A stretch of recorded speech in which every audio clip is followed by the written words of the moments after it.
At this time, we'll have the invocation by Dr. Ricky Rivers.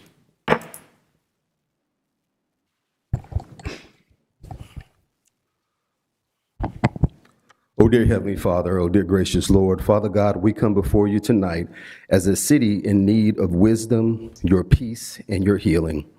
Lord, you know the hurts, the frustration, and the division amongst us, but you also know the potential for hope, for justice, and for reconciliation that rests within this community. Father, quiet our tempers and calm our tongues. Teach us to listen as much as we speak, and to seek understanding more than victory. Remind us that we are neighbors before we are opponents, and that every decision we make affects the lives of your children. Bless our mayor, our commissioners, and every citizen here. Grant us the courage to lead with integrity, humility to admit that when we're wrong, and compassion to work for the good of all. Lord, let unity rise where there is division has lived too long. May this meeting be a step towards building not just a stronger city, but a more caring one. In Jesus' holy name we pray. Amen. Pledge allegiance to the flag of the United States of America and to the republic for which it stands, one nation, under God, indivisible, with liberty and justice for all.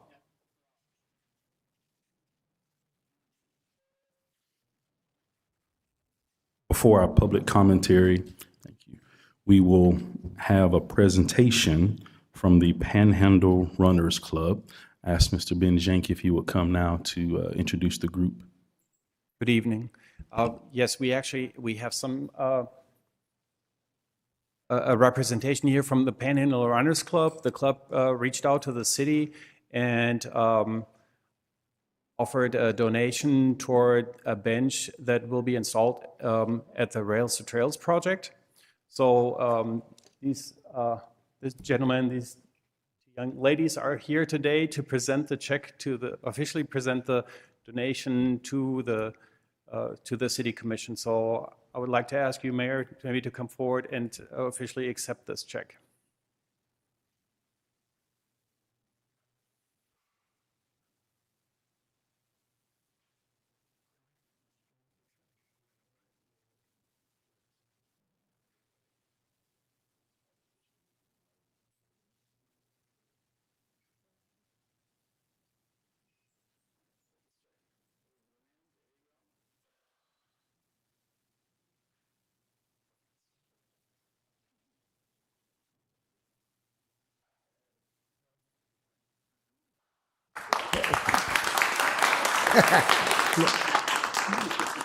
Just a real quick comment. Panhandle Runners and community, running community, walking community, so excited about your trail. And we're excited about future additions to it also. So, we wanted to give people a little place to sit down and rest for a couple minutes if need be. But anyway, we want to thank you for getting it together and look forward to the future. Thank you. Thank you.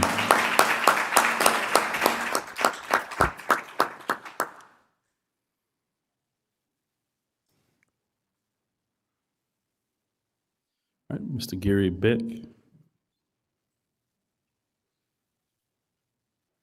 My name is Captain Gary Wayne Beck. I live at 2601 Beach Street. Gentlemen, the last time I stepped in front of this council, I was a very desperate man asking y'all to get me in touch with the sheriff. During the meantime, they didn't get me in touch with the sheriff. They got me in touch with Major Baldwin. The problem with that is I'd been trying to get in touch with Major Baldwin since last April, which I was following the Department of Law Enforcement's instructions then. When I got in touch with Mr. Baldwin had been fed so much information by the corruption in this town that he had no idea was about to happen.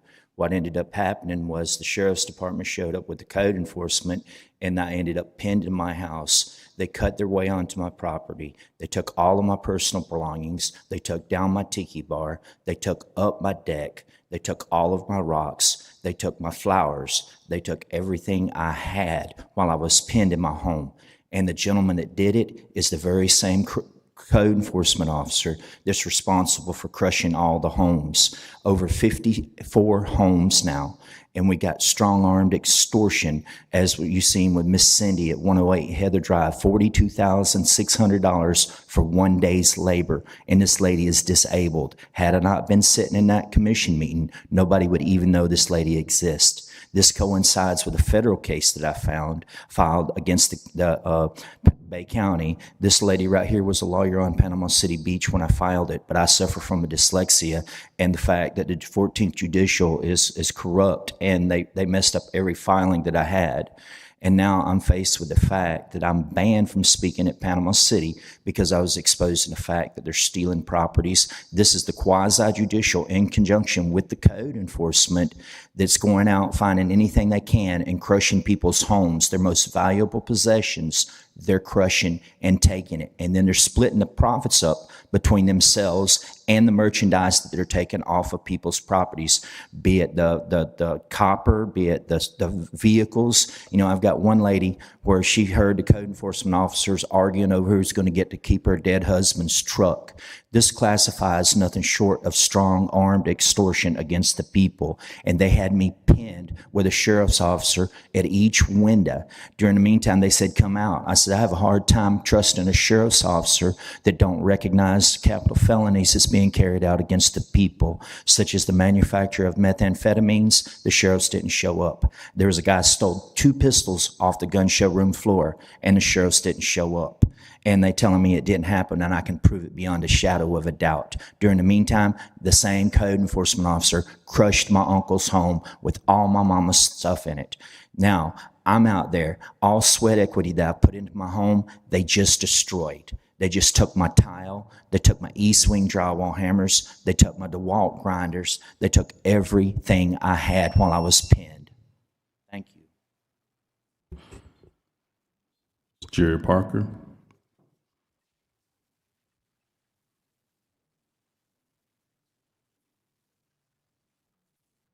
Good evening, Commission. Jerry Parker, Rhett Place.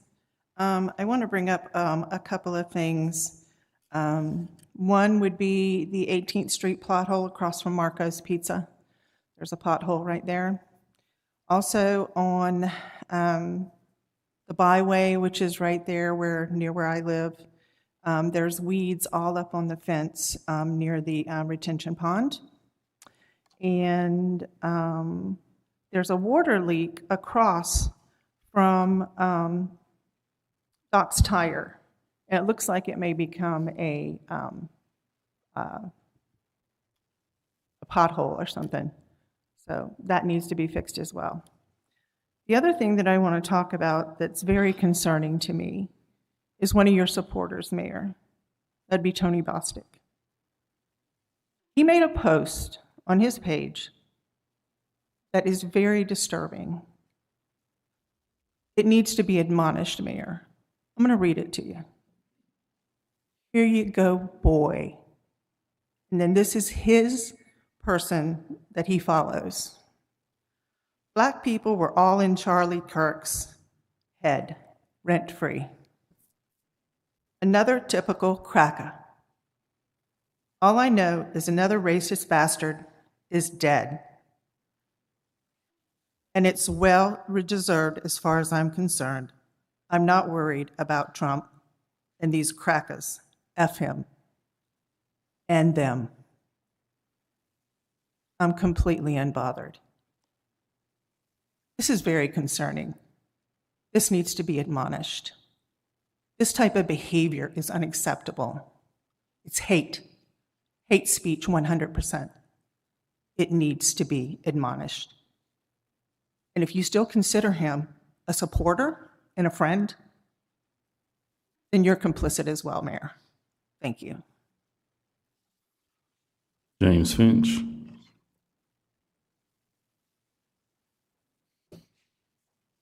James Finch, 410 East 2nd Street. I was glad to see y'all take a donation from about that park bench.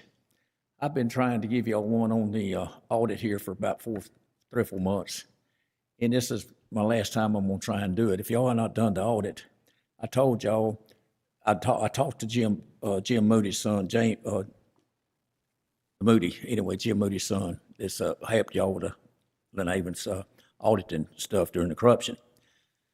If he would audit the sports park in this building and just do the construction on both of them, or what all the rebuild construction, he was said $20,000 or $25,000. I would donate that to the city for y'all to do the audit that everybody wants to see.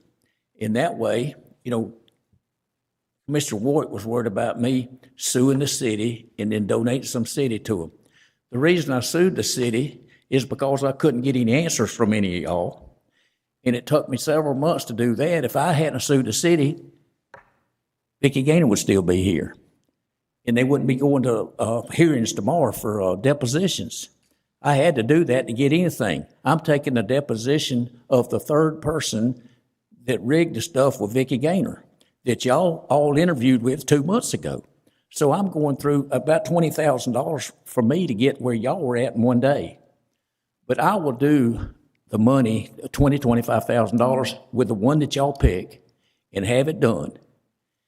And I'd like for y'all to do that instead of look at me like I've got two heads. At least somebody make a motion to do it, and then all y'all can vote against it. But at least give the citizens the knowledge that at least y'all didn't want it, or at least y'all would say something about it. Because I've been coming up here on this corruption stuff for two or 3 years, and absolutely nothing's been done until the last 2 or 3 months. And so it's time to do something. The audit, Mr. Work said, well, I'd hate to spend that money and find out nothing. Hell, that's exactly what you want to do, is spend the money and find out it was perfectly good. That's a home run. You want the audit to show you that something's wrong or something's great. That's all it's going to show. And it showed the change orders and show how the chronology of them, who brought them to the city, who signed them, and how many there were. It's not a big deal. But I would like for y'all to do that and tell me if y'all want to do it or not. Take the donation. Or either vote for it and show these people you don't want it. But I don't have two heads. I want an answer. Thank you. Commissioner Tender.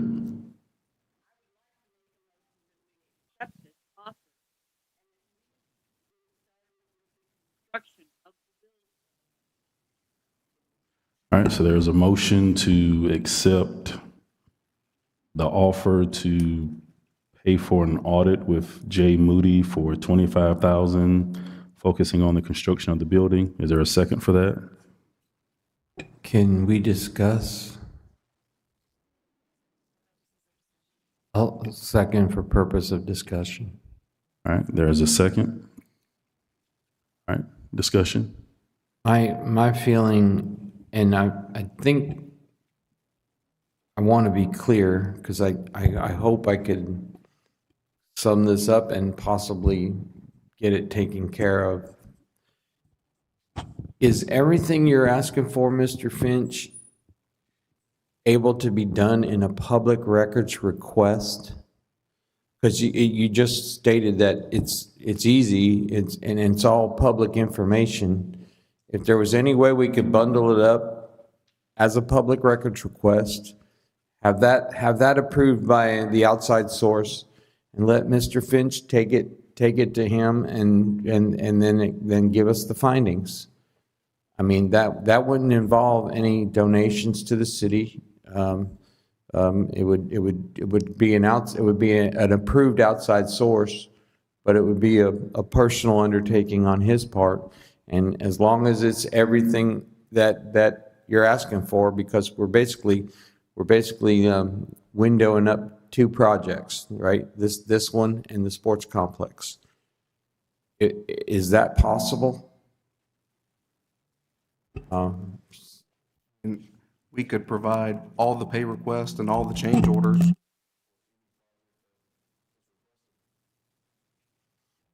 that the main thing you're wanting, Mr. Finch?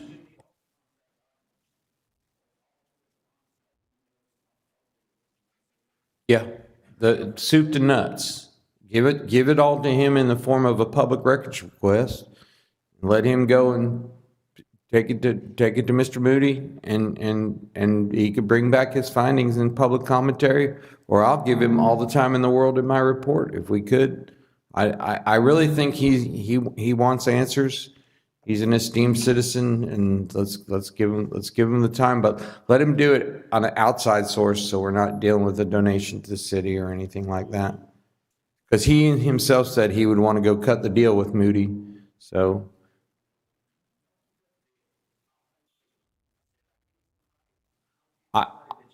I'd rather you cut the deal, because I think, well, I know when people want to pay, when people want the city to pay for something, they kind of run the price tag up a little bit. You were bound by state law and how you procure audit services, so you do need to be very careful. Yeah, You we can't just accept the offer as it's made. Okay, but I think that would,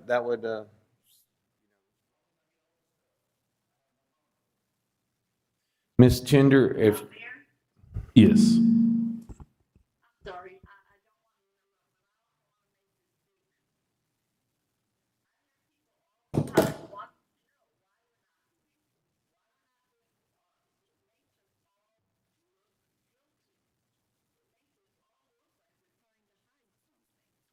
I And think, I think we owe it to ourselves.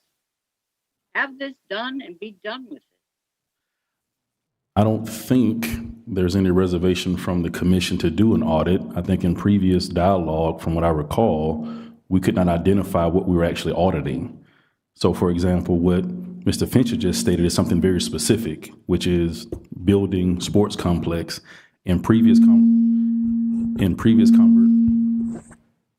conversations, we have talked about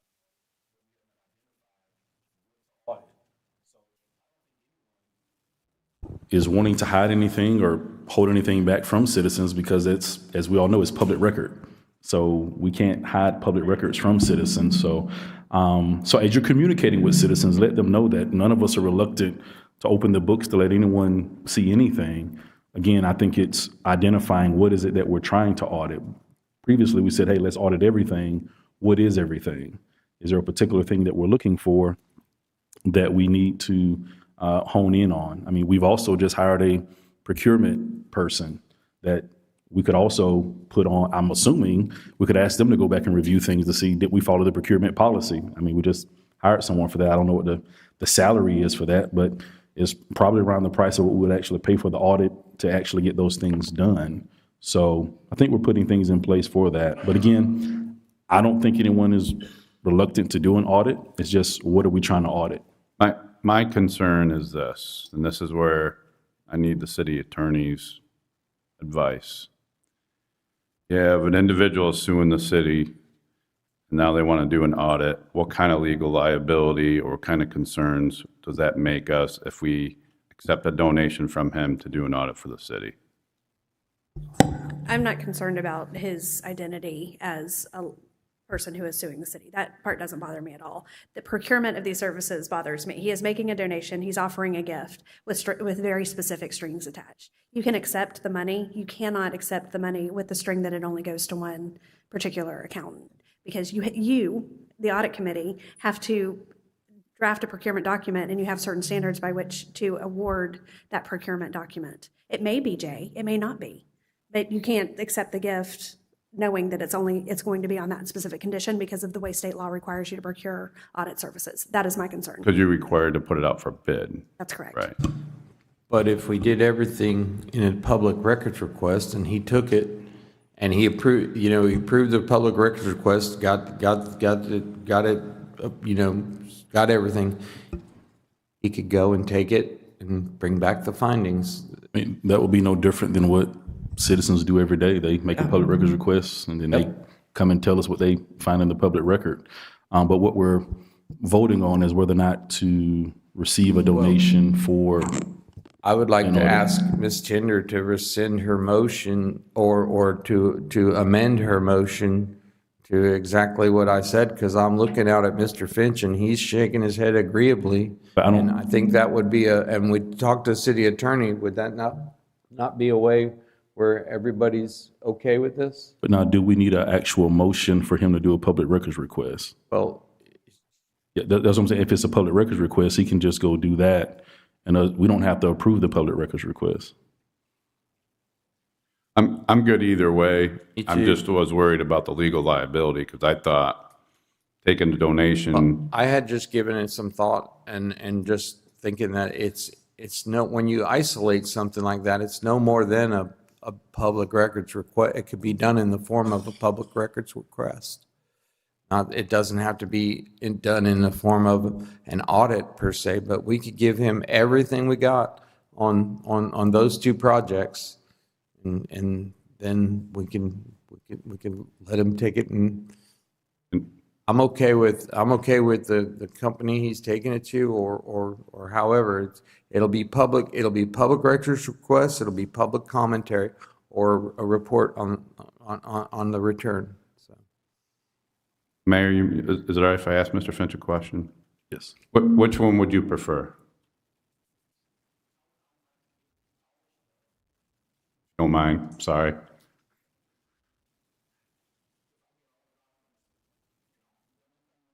Documents on this building, the contracts on this building, and the sports park, the two items. I don't care about the water department, the water bills, anything. All those, I was planning on paying Jay Moody because he had worked for y'all. He's never worked for me. It was somebody y'all hired, and I'll still get him to do it. You know what I'm talking about? I'll take all the stuff and I'll get him to do it for me, and he can write out the findings for me, and I'll bring them up to the commission meeting here. So you would prefer to do the public records request route? I would rather y'all do the audit and then work for you, but it don't look like I can get that done. But if he says I can get all the stuff, then I have the ability to get it all done. You know? Right. So yeah, as a public records request, we can't. That's right. But we cannot withhold that from you because it's a public records request. That's true. Yeah. That's true. But, I wanted to do that, and I wanted a third person to be involved in it. Really, I didn't want to just come up here, I mean, I can do it. My people can do it. We go through audits all year long, every year. But do the public request. You got a procurement guy now that can help us get all the stuff, box it up, and I need it separate. I need the sports park, separate from this building. And then we can take it from there, and then I'll bring it back, and I'll come and communicate with a city manager as we're going, and then bring it to y'all in a written form. Got it. It's not required that you put that in writing, but if you would provide an email address so they can follow back up with you. Yes, whatever they want to do. But I mean, I'll do what, Pat, I'll do that, and we'll get it done. And then I'll get a auditor or audit firm that does it, for a living, whatever, and I'll pay for it. Thank you. All right. Now, there's still a motion on the floor. Okay, Pat, Well, ma'am, I can rescind my second, or you could rescind the motion. It looks like we've solved what we need to do with the public records request.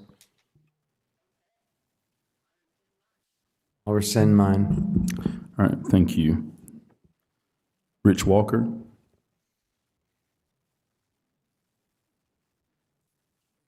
We still dealing with that issue there? You're not discussing it at all?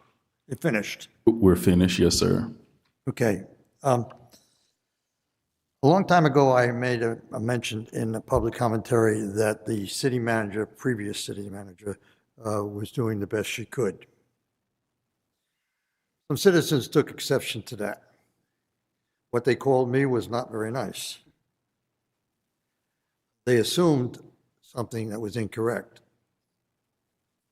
I could have been facetious in that comment, but I wasn't facetious. But I want to caveat with that comment. The city manager was doing the best she could. It's too bad it wasn't good enough. End of subject. End of critical acclaim or disdain by the citizens of this town. The United States government runs under a condition of a republic. It runs with elected officials. It runs under legislative, executive. Legislative branch is all elected. Van Haven's government runs particularly the same. However, it has a legislative branch. None of them are elected. Legislative branch tells you, makes laws and everything like that, tells you how high your grass can grow, and almost gets to the point of telling you when to go to the bathroom. You have permission. I'm getting a little tired of this. The legislative branch in Lynn Haven are not citizens of Lynn Haven sometimes. They're not American. They don't pay taxes to Lynn Haven, but they tell us how to live. Be noted, please don't tell me how to live. Tell me what I can do. Don't tell me what I can't do. I'm getting tired of this. City manager of previous existence said this: if you don't get along with the government of Lynn Haven, then leave. Pretty hard subject, pretty hard threat. Guess what? We haven't left. Guess what? He has. Corey Langford.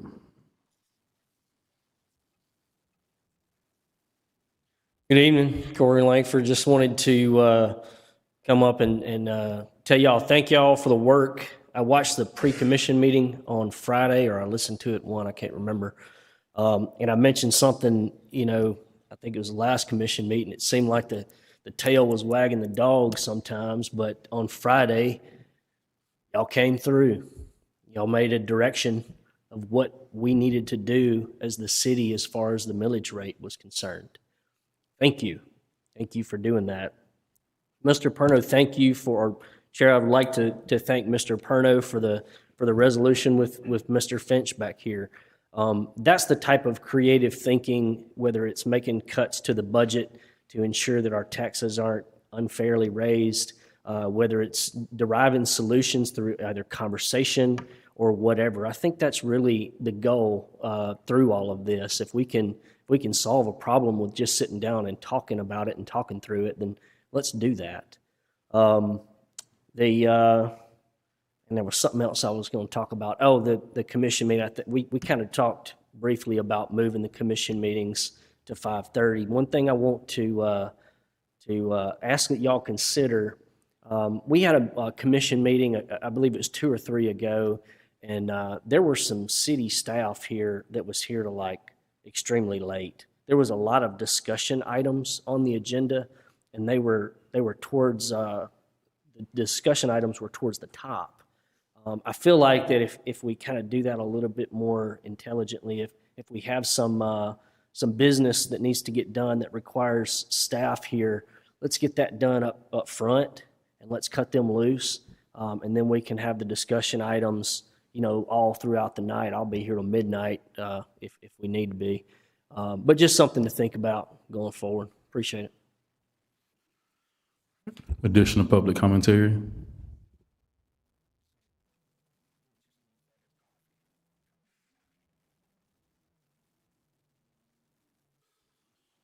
Colin Bostic.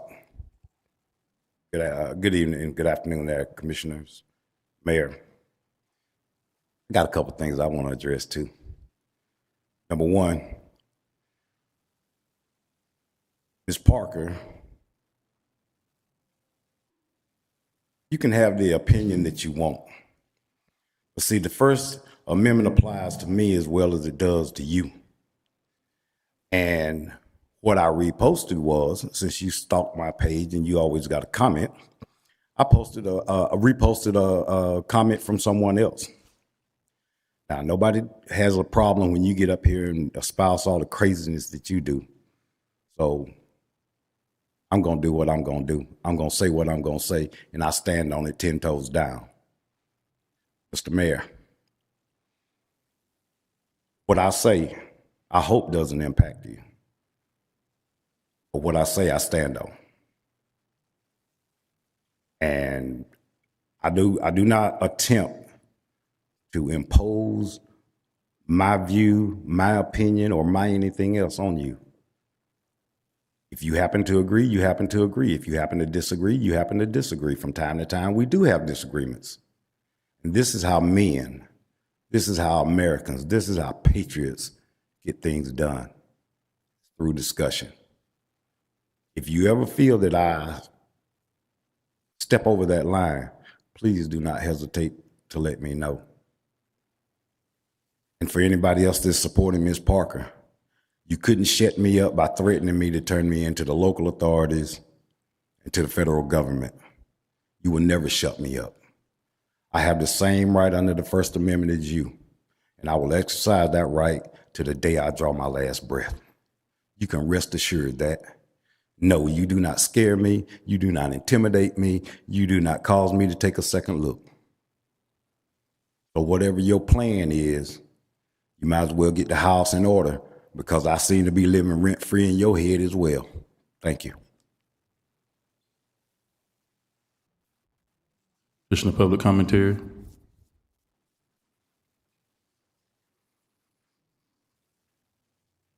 Yes, sir. George Hines, Rhode Island Avenue. I had a water problem, but I talked to the commissioners, everybody, Ms. Tindall, and it was taken care of the way it should have been done, and I appreciate that. Mr. Walker comes up and talk about the citizens of Lynn Haven. I've been a citizen of Lynn Haven long before he did. Nobody tell me what to do, nobody tell me how to do. I do what I do because that's the way I was raised. I don't complain for other people, I complain for myself, except for that water meter issue with the 50%, $50 need to be 25 at least. Seeing citizens don't have that kind of money to put on a practical test. Thank you for your time. Additional public commentary. All right. This time moving on to the mayor's report. Again, thank you to the Panhandle Runners Club for their donation of the bench for our Rails to Trails. A very popular feature here in the city of Lynn Haven. I've even seen some people on the trail that ride their bikes from Panama City to come to our trail every day and then ride back. So very popular feature here in the city of Lynn Haven. Thank you, staff, for the very moving 9/11 ceremony that was put on. Heard nothing but good remarks from all who attended. And so thank you all for that 9/11 ceremony. Also, had a chance to go to Anchorage Children's Home annual luncheon. Thanks to the staff that was able to attend. That was my way of trying to give you a free lunch, I guess. So thank you all that were able to attend. Thought it was important for us to see the work that Anchorage is doing in our community because we do have families in Lynn Haven that they support and help as well. And it was very, very touching to hear the testimonies of the students and now those who have become adults that have been impacted by Anchorage and how it's continuing to be a blessing to their lives and to their families' lives. And so Anchorage Children's Home does a lot of good work in our community. And so if you're not familiar with it, I would encourage you to look into it.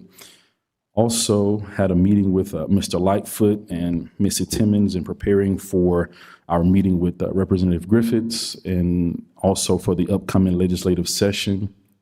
This year it starts in January, and they're already having their committee meetings as of now. And so we'll be working to get those appropriation requests in. Also, we know that we have our annual time that we go for the delegation at the government building to make our request publicly to our representative and our senator also. So Ms. Timmons was very helpful in providing information for us as to what has changed since the last session, what we can expect to deal with in this upcoming session as well. Following that, we met with Representative Griffiths there at his office in the government building. Very informative meeting. We used all of our time in meeting with him. Very supportive of the projects that Interim City Manager Lightfoot presented on behalf of the city, and even had some different ideas that we could attain some funds if those projects don't receive the appropriations funding.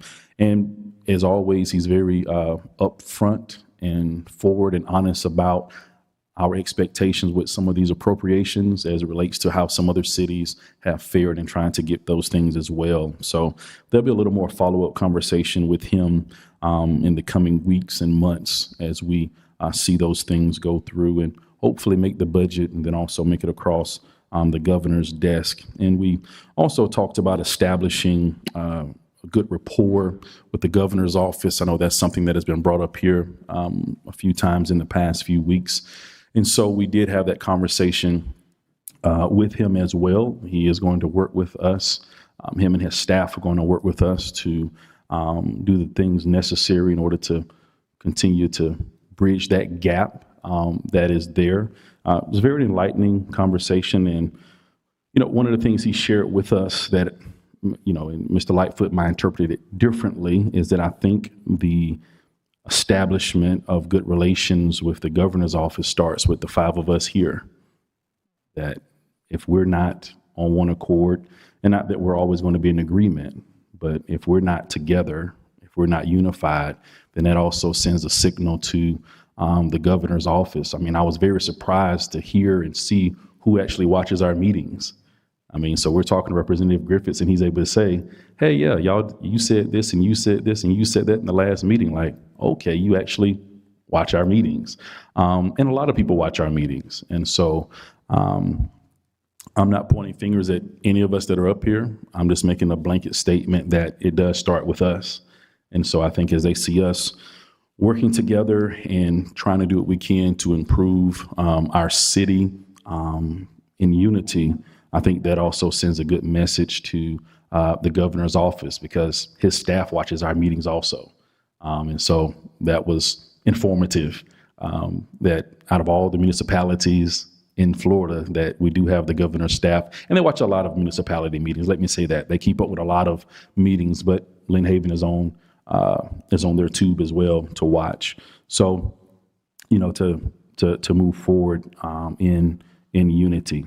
And I'll say, I think it was a few months ago, I had a back and forth with Commissioner Work about some things, and we did talk about it afterwards. And the way I try to do things is, if I do it publicly, then I like to address it publicly. And so since those remarks were made publicly, then I thought we should address it publicly. Could I have gone about it a different way? I certainly could have. And I think afterwards we had a very good conversation. Amy was there, so it was no sunshine violations. City Attorney Myers was there, so it was no sunshine violations. And I think there was just some, misunderstanding or some assumptions on both our ends about things that have happened in the past. So hopefully we can continue to work together. I think we have done some great work together in moving the city forward. Obviously, we won't always agree. And so when we do disagree, hopefully we can continue to do it civilly, right? I believe that we can disagree without being disagreeable or disrespectful. That's what I believe. And so yeah, I think, it starts with all of us just doing the best that we can for the citizens. And I said this in our strategic planning meeting, that in the end, for me, it doesn't matter if I'm right or wrong. If it negatively impacts our citizens, then it's really more about us getting along so that we can move forward together, as opposed to, hey, me just being right. Now, although I'm right most of the time, it's not, in the end, it's not about being right. It's about how do we impact the citizens and how do we impact the community. So yeah, let's work together to move forward together.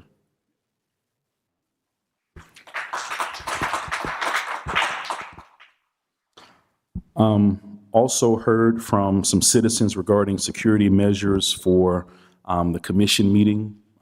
And so we're going to speak with Mr. Lightfoot. And I know Commissioner Tender has mentioned that as well, about increasing our security measures. So I've heard that via email. I think all of us received that email, as well as have talked to some individuals publicly or in the public about that also. Also, I've heard from citizens regarding us wanting us to continue hosting the trunk or treat and the Easter egg hunt. I think we all received the email about that. When I look back at it, when I looked at the budget for it, I think it was around maybe $26,000 for both of those events. But I did tell the citizen that I would bring that up and would communicate that is something that they said they would like for us to keep. And there have been other citizens that haven't emailed us have not emailed us or maybe contacted us, but I have seen, in my time in Lynn Haven, going throughout the different stores or whatever, that they also would like for us to continue the trunk or treat and the Easter egg hunt. In regards to the budget, we did hear you. We were listening. So after our meeting, I did get a chance to meet with the interim city manager, and he bared and gritted and bared and gritted. But we have gotten the millage back to 4.05. And so we had a lot of negotiations between him and I, but we were able to get the millage back to 4.05. I know that's some big cuts in certain areas for the staff. And so hopefully we can continue to, but we do believe that with these cuts that it will not limit or decrease the quality of service that we have been providing to our citizens over the past several years. And so let's maximize this opportunity. And also we wanted to show the state, as they are talking about property tax, that we're doing our best to stay within the limits of what we have to work with, to work within our means. So we're hoping that that is a good show of faith to the state as well, that we are working within the means that we have and what we've been given. So thank you, Mr. Lightfoot and Kiki and Ms. Hodges and others that have creatively got us from 4.834 back to 4.05. Unless you changed since the last time we talked. Okay. All right. So thank you all so much for that. And hopefully, as citizens, you can see that we are really doing this to try to make sure that we're taking care of everyone, because we are aware that we're raising water rates. We are raising stormwater. And that's because we want those as enterprise funds to be able to function on their own. And so if we can cut back a little bit on some of the things that we want in our city without cutting our services, then we want to be able to try to do that as well. So again, thank you for those efforts in getting that done. In regards to the 18th Street pothole, I thought we had covered that up, but now it's a pothole again. Could we look at possibly getting that road paved? I have heard from several residents requests over the past few months and maybe a year or so. I have had several requests about getting that road paved. I know we had casually talked about it in passing over the past few months. It's nothing that I just sat down and said, hey, let's look at this, because I know you were, the department was driving the truck around and seeing the density of different roads. But I know Ms. Parker's come up several times about that particular road, and I've been out to look at it, and I've talked to citizens about it. So if we could look at just what it would take to get that paved, that road, for paving. So if we could try to maybe update the next commission meeting or what that might look like in that process. And thank you again, Interim City Manager, for working to get issues resolved, citizen issues resolved. I know Mr. Hines had reached out to us, and I followed up with Interim City Manager about that concern, and they worked through it with customer service and everyone. So thank you all for working for that, as well as the other concerns that we received that we bring to you. So thanks for working on those things. That is my report. Thank you, Mayor. So first things first, I just want to say a big thank you to the staff that really worked hard to get that millage rate down. You guys probably don't get the recognition you deserve, and so I really, truly do appreciate it. We're up here talking about it, but all we do is review it and approve or vote for or against, whereas the staff do the brunt of the work, and it does not go unnoticed. So thank you very much. Also wanted to say that I had a good conversation with the HR director about the process for finding the permanent city manager. Talked about Tiger team effort and creating a team of people to review the applications and stuff like that, and had a great conversation to do the best thing we can to be transparent and so there's no bias involved. So I appreciate that. And also, since Mr. Hines brought it up, I would like to see, if possible, to see what type of impact we'd have if we did lower the rates to 25 versus 50. That would be good to see on that, just so that I have more data on it. So that'd be great. And appreciate everyone coming out. And again, thank you so much for everybody working on this budget. It's been a pretty rigorous budget season, but it's been good. So I appreciate it. Thank you. All right, thank you. Commissioner Perno? Thank you, Mayor. I'm not going to take up much people's time. I don't have much to report. Echo the sentiments of the mayor and Commissioner Peoples. The way y'all worked the budget, I really liked how we looked at it Friday. We figured out a dollar amount and what we needed to cut, and how things came through was absolutely wonderful. You guys really like worked backward, kind of declining budget stuff. You had a dollar amount but you found money. So it's very, very commendable of everybody. I just think it's a kiki going through the budget. I mean, it's been a very open discussion. It's refreshing that we can communicate this way. I know I've had conversations with other department heads and whatnot, and I just feel strongly about this fiscal year and where we're going, and kind of like let you guys flourish at what you do, and bring it home with all the employees and everything.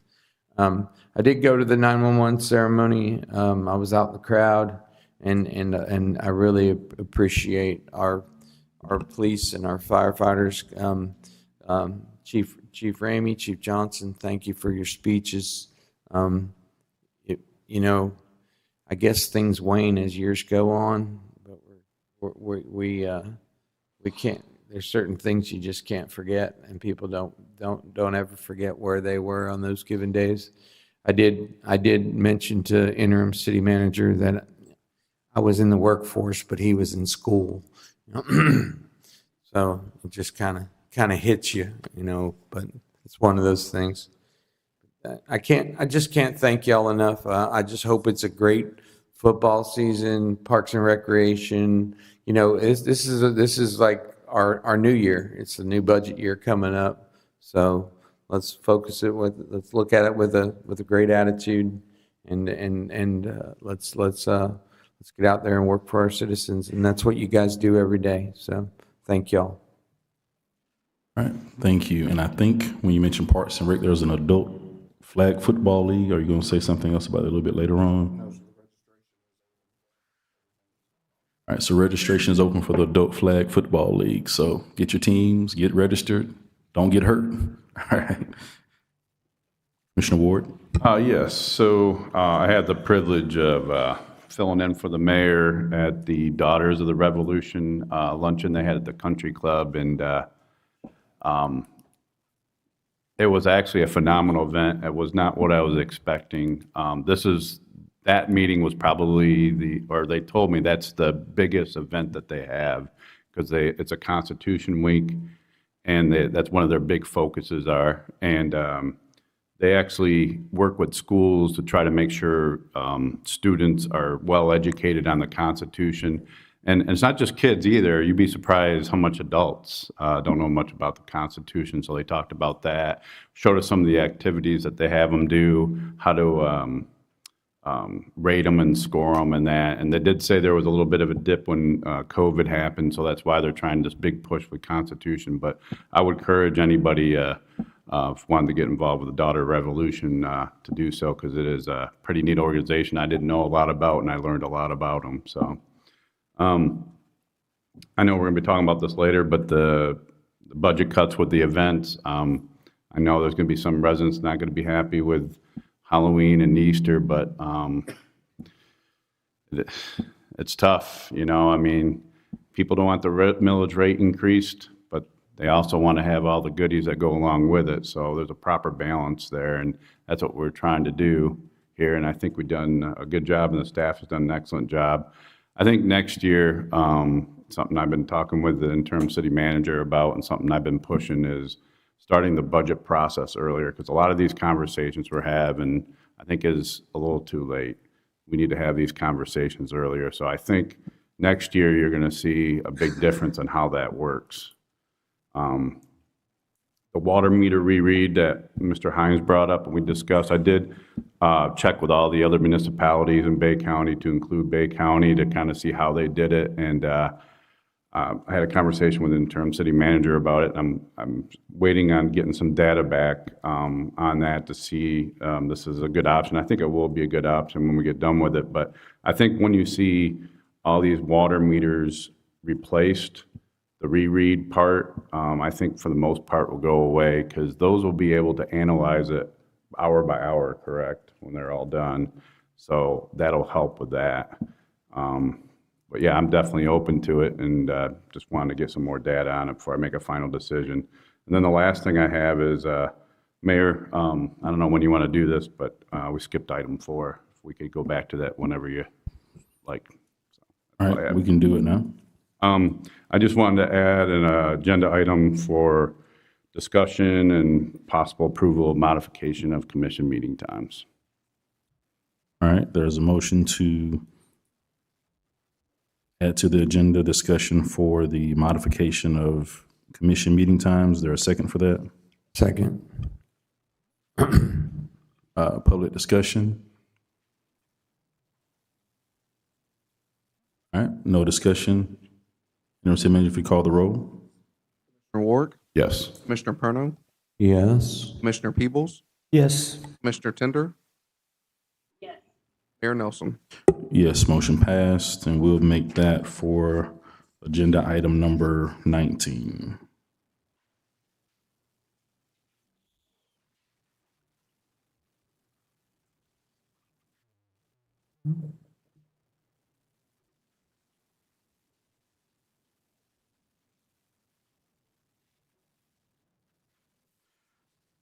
All right, and is that it? Okay, and thanks for going to that event for me. I do look forward to going to the Daughters of American Revolution event. Since I've been doing my ancestry over the past few years, I've found several patriots in my family. So I'm making applications to the Sons of the American Revolution, and so it's always neat to go and talk with them. Want to learn more about the process, but also to see how they celebrate history. So it is always good to go and meet and eat with them. Always have a delicious lunch. So enjoy that as well. So thank you for that. And Commissioner Tender. They have a whole lot to add at this point. Are we still going to have conversation with the finance, with Kiki? Yes, so on the agenda, we do have the finance report, which is what used to be the warrants list. And then, so yes, that's still part of the interim city manager's report. So that'll come up. Okay. All right. I've always been thinking about ways to save money.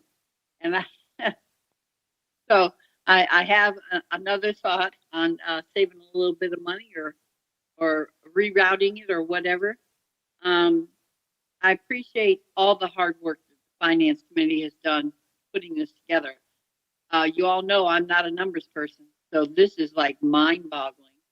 And the fact that they've done it, and it started out so bleak, and it's turning out much, much better than we thought.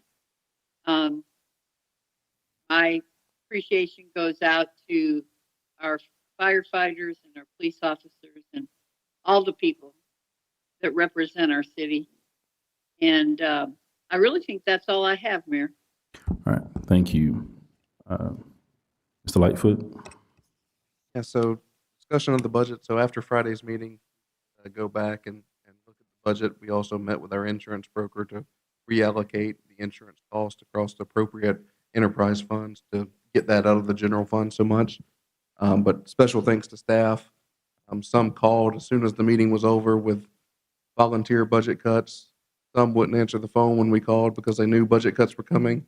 But regardless, appreciation definitely goes to all the staff for all the help they put in getting this budget where it is so that we do not increase the millage. October 5th, the splash pad will be closed for the season. Last commission meeting, I discussed in my report an emergency repair at lift station 26. However, that came in under $35,000, so it didn't come before the commission, but the emergency repair is completed and that station is back up and running. The sunshades are being installed at the sports complex playground. The metal detectors that everyone talked about, Chief Ramey has had his staff getting prices on different ways we could go with that. So we're looking at possibly purchasing that within the next budget, or River is also looking at potential grants that we pursue to fund that. The special events and the special events application, the ordinance, we have had a lot of people reach out after we discussed cutting back on the 4th of July or Easter egg hunt. So one thing we want to look at is our special event application. We've actually had a few citizens who want to bring their own event to take the place of it, whether it's a community Easter egg hunt or a trunk or treat. So we will be working on the special event application and ordinance to bring that before you all so we can possibly revamp that. And the 18th Street paving and the water meter fee we will look at before next meeting and bring back something to the commission to discuss. All right. Commissioner Tender, or does anyone have any questions about the warrant list? All right. Yes, Yeah. yes, I'm sorry.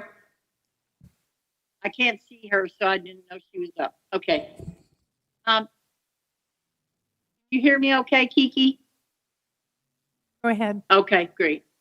All right.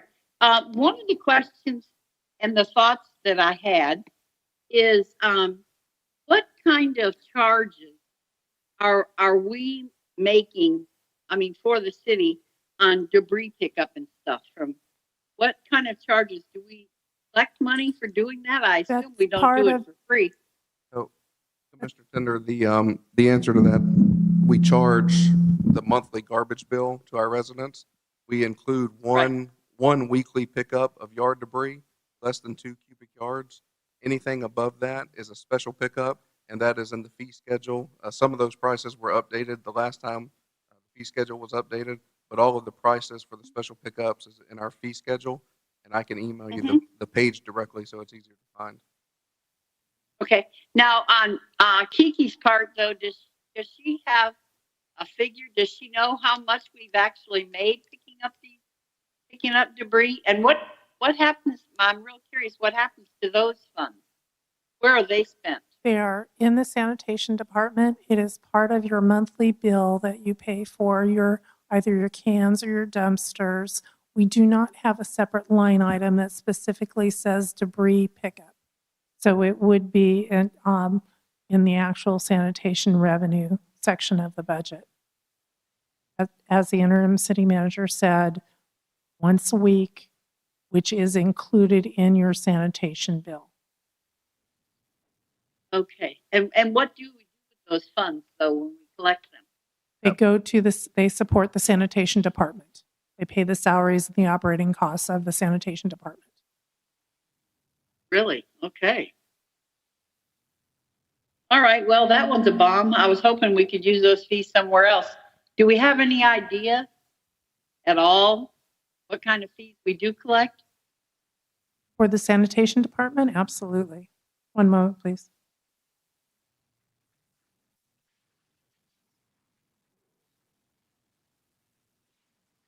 And let me ask you, I'm going to tell you a little bit why I'm asking this. I had a resident tell me they have a commercial company that does their landscaping, and they throw their leftovers and garbage out in their front yard, and then the city picks them up for free. And they're charging the person to do all that work. I'm just curious if there's any money that can be wrung out of there. So as the interim city manager said, that there is a limit. I believe he said 2 cubic yards. Anything over and above that would not be picked up. The sanitation can revenue, we're budgeting $2.2 million, and the dumpster revenue, $662,000. Special services, cans and trash, is $71,000, for a grand total of $2.9 million in the sanitation department. Did that answer your question, Commissioner? I think so. Yeah, I think I was curious on the 71,000, hoping we could have that money. I guess you got to pay your coin. Okay. I think that's all I had. Thank you. Thank you. All right. Any other questions? All right. We're going to do that during the actual public hearing. So the public budget workshop, final budget, we'll do that during the public hearing, if you make your statements then. All right. Anything else in the city manager? All right. City attorney. All right. Could you give us an update on the city manager search, sort of how that process is working? I would refer to the email you got from Mr. Holton earlier this week. The position has been posted. I think applications are coming in. Invitations have been sent to certain department heads to be on an evaluation committee when the application period closes. Right now, it is being posted for 30 days unless you direct us to extend that. So that's our current plan, and I have nothing further beyond that to report. I know there were some concerns expressed about potential internal applicants having access to that information. Any response to that?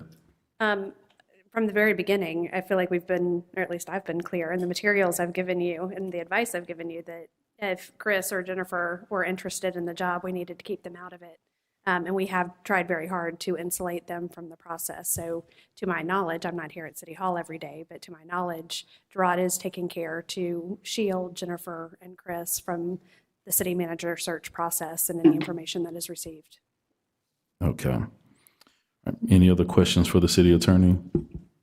Mayor, to elaborate on that, Jennifer nor I have access to see the applicants coming in Kildare. We both have Kildare profiles because we hired people before and dealt with the hiring of staff, but we do not have access to that job posting there to see the applicants. Okay. Is it, Mayor, may I ask a question? Yes. Is it possible to have whatever attorney just said, is it possible to have an additional committee to go through all these applicants? So the commission will go through all of the applications after the committee has. So you will serve as that additional evaluation committee. We'll make recommendations, but ultimately the final decision is yours. You serve as that additional committee. Okay, so we actually see all the applicants. You will. Their resumes. You will. Oh, great. Thank you. All right. Any other questions? And would ask for the commission to stay a few moments afterwards to speak to the city attorney. Has some updates for you on some other things that we're handling internally. Also, all right, so moving on to our public hearing, 6:34 p.m. Discussion and possible approval to adopt resolution 2025-09472, Community Redevelopment Agency budget for fiscal year 2025-2026. All right, are there any comments on this? Okay, all right, is there a motion to adopt this resolution? Motion to approve. Second. All right, city manager, if you'll call the roll. Oh, if you also read it for me, thank you. A resolution of the City of Glen Haven of Bay County, Florida, adopting the final Community Redevelopment Agency budget for fiscal year 2025-2026, providing for an effective date. Thank you. If you'll call the roll for this. Commissioner Perno? Commissioner Ward, sorry. Yes. Commissioner Perno? Yes. Commissioner Peebles? Yes. Commissioner Tender? Yes. Mayor Nelson? Yes, motion passed. Hearing closes at 6:35. Public hearing, 6:35. Discussion and possible approval to adopt resolution 2025-09473 to set the final millage rate of 4.05 for purposes of submission of the certificate of taxable value to the property appraiser's office pursuant to the Interim Act. If you read this by title only, please. Before that, Mayor, the proposed final millage rate for the City of Glen Haven is 4.05, which is 4.2042% higher than the rollback rate of 3.8866. The board finds this millage rate is necessary and appropriate to fund the city's proposed expenditures for fiscal year 2025-2026. And a resolution of the City of Lynn Haven, Florida, adopting the final levying of ad valorem taxes for Bay County for fiscal year 2025, 2026, and providing an effective date. All right, thank you. Public comments on this? All right. Is there a motion to approve? Motion to approve. Second. You'll call the roll? Commissioner Ward, Yes. Commissioner Perno, Yes. Commissioner Peebles, Yes. Commissioner Tender, Yes. Mayor Nelson. Yes, motion passed. Discussion and possible approval to adopt Resolution 2025-09474, General Fund and Enterprise Fund budget of $61,858,708 for fiscal year 2026. If you read that by title only, please. A resolution of the City of Lynn Haven, Florida, adopting the final budget for fiscal year 2025, 2026, and providing an effective date. All right, Ms. Kiki.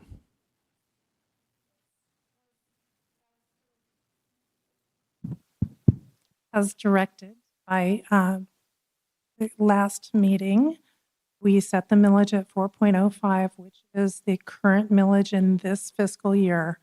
In order to do that, we had to cut. And in my personal opinion, a successful budget is one where no one is happy. And that's basically what we have with our directors right now. Some examples of the cuts that were made. Marketing budget took another $40,000. We removed the rekeying project, which was $93,000. We maintained the exact same staffing level.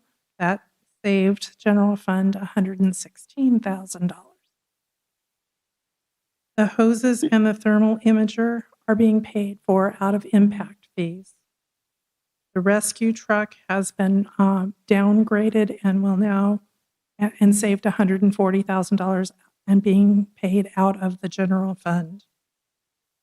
The executive search was removed. And as the interim city manager mentioned, we did meet with the insurance company. And the insurance liability and property taxes have been allocated out to the enterprise funds. What that nets is we're taking $738,000 out of the HR department. We're adding $460,000 to administrative support. We're adding $101,000 to the water department. We're adding $123,000 to the sewer department. And we're adding $44,000 to the sanitation department. Those are the highlights. All right, are there any questions for Ms. Kiki regarding the new proposed budget? What was the downgrade for the rescue truck? It's a smaller truck with less features, and the fire chief would be able to speak to that more clearly. Would you like to hear from the fire chief on that? What's that? Would you like to hear from the fire chief? Yes, please. He's coming. All right. Chief Johnson, come on down.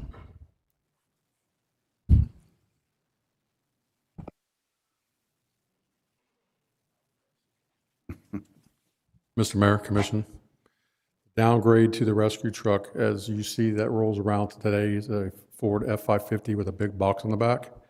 We went back and looked at it after that the commission wanted to do the cuts. We're going to look at more of a Ford F-250 that's more maneuverable around the city, and we can also use it as a high water vehicle if we need to, and we're going to outfit the back of that truck with a special box on the back so we can get to all the equipment on the sides and with a pull-out tray. So instead of having a bigger truck, we're going to be able to utilize that truck for multiple uses. Oh, so this isn't the one we're getting from appropriations? This is my mistake. No, sir. Yeah, This was the rescue truck that we were trying to replace because the older one's getting. Got it. But the increased call volume out off Mosley Drive is going to come to the point where we have to staff a rescue truck out there instead of running that large engine on multiple calls every day. So that's the downgrade to it. We compromise to use that truck and use it as a high water vehicle if we need to during a flood. Okay, thank you. Yes, sir. Ms. Kiki, if I may. Yes, sir. On Friday's pre-meeting, before we knew about the insurance and everything, we threw up a number. And because when we brought the millage back, we were looking at, correct me if I'm wrong, $252,000 it was. It was what we needed to cut. Yes, sir. We cut $820,000. Yeah, I was going to say. What I was going to ask you, what was the total that was cut since Friday? Since last Friday, we cut $820,000 from the general fund. From the general. Some of that was moved into the enterprise funds, like I explained about the insurance. Yes, That's not ma'am. a total cut, but that was from the Right. Some of general it is fund. money spent, but overall, we removed, we surpassed that $252,000. Yes, sir. I do want to make sure you still understand that the debt service spending. payment General fund. will have to come out of the unassigned fund balance, what you commonly refer to as the reserves. That's still the case. Ma'am. All right, comments from the public? Yes, sir. Johnny Bashir's 811 Louisiana Avenue. I want to applaud y'all for spending the time necessary to really go over this budget, and the city employees and department heads for making the cuts that they did. That said, we're still, as Kiki has mentioned, you're still spending $2.7 million more in this next coming fiscal year than you're bringing in revenue per this budget. So you're still not really balanced on what you're bringing in versus what you're spending. We're looking at, a $20, $30 million bond possibly in 2 years or so for the sewer system, the AWT. And that's going to be additional funds. We've got to, at some point, start paying for everything we're getting. We've got to quit spending more than we're bringing in each year. And I know that's difficult, and I know that we're not going to achieve that this year unless, well, we may. The budget may work out as it changes. It's a living document. But we need to work toward not spending more each year than what we bring in revenue. However that looks, we're just going to have to figure it out. But I do think that the budget is the most important thing that the commission does each year for the citizens of Lynn Haven. And I'm really glad y'all spent the time this year on it that you did.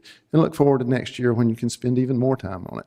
And the budget revisions as they go forward this year will be interesting to me, as I will keep those looking at them. The other thing is, I don't see in the budget, and maybe it is, anything for the library. I don't see anything in there for that. Okay, that's what I thought.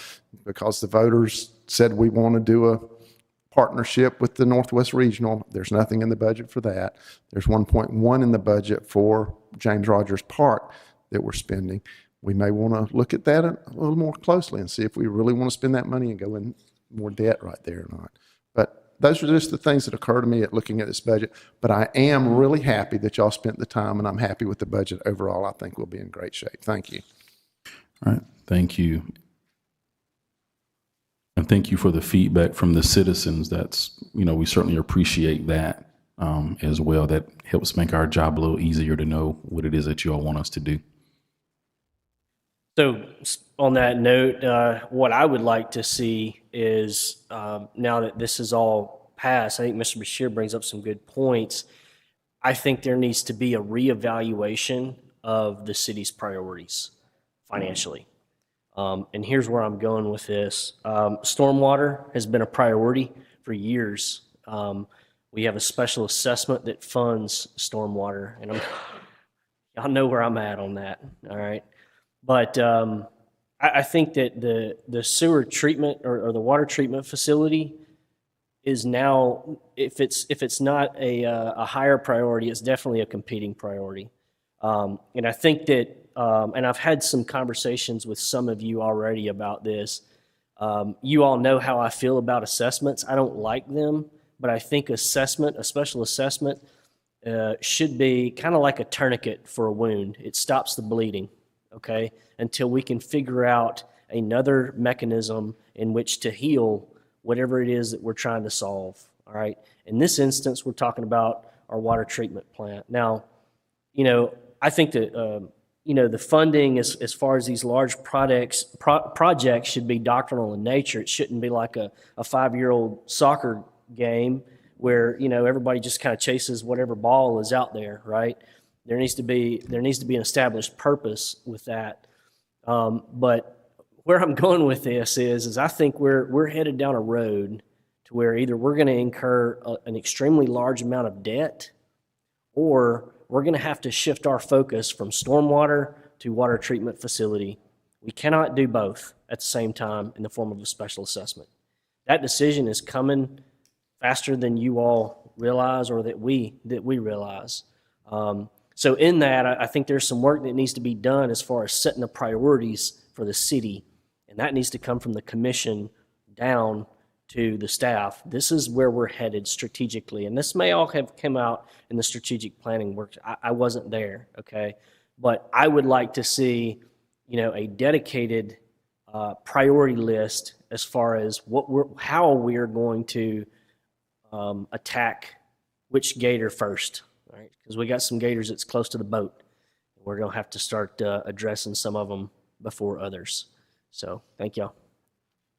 If I respond to that, Mayor, that's what I was talking about earlier, about doing the budget process earlier, that me and the interim city manager have been discussing, is starting this process earlier so we can establish those priorities. So thanks. Also on the library, Ms. Hodges and I met with the architects 2 weeks ago. I think it was right before the last commission meeting, to look at the senior center, about the possibility of an addition onto that for the Northwest Florida Library Group. They are putting some options together. So no, there is no money in the budget because we don't know which direction we are going yet.